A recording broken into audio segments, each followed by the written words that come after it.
When I was younger, I was part of one of those families that thought it was best not to have video games in our home. So for a while, my friends had Super Nintendos and Game Boys and Segas, or later the Nintendo 64 or the PlayStation, and we didn't. I remember imagining what it would be like to have one of those consoles in our home so I could play games whenever I wanted, not just when we went to someone's house and I got the chance to play. Then later in my childhood, one of my grandparents bought us a new, though lesser known, handheld gaming system. And for the first time, we actually had video games at home. At first, it was exciting, but it didn't take long before it lost its shine. We only had a couple of games that you could play on it, and after a while, they got repetitive, like I'm just going to play the same game over and over and over, I guess. And the excitement just faded. The glory I thought those systems would bring didn't last.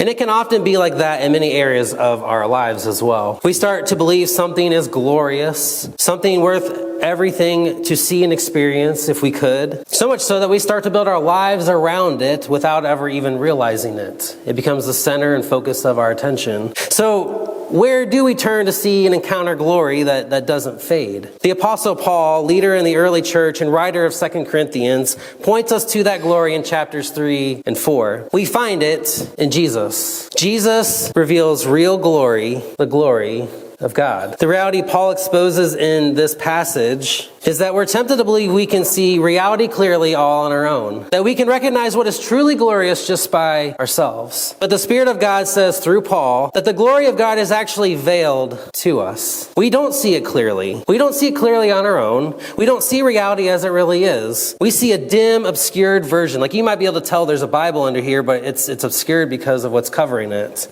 And yet here's the good news. There is a way that we can see clearly. We don't have to remain in confusion or dimness of sight. Paul shows us that Jesus makes it possible to see rightly. Jesus is what removes the veil that keeps reality obscured to us. Jesus removes the veil that keeps us from seeing the truest glory, the glory of God. Jesus removes the veil that keeps us from knowing who God truly is and truly living in His light and His life. So while we're constantly tempted to chase glories that fade, Jesus invites us to something different. He invites us to encounter real glory, the glory of God through Him. And this is what God's Word is calling us to believe. Jesus reveals real glory. Jesus reveals real glory.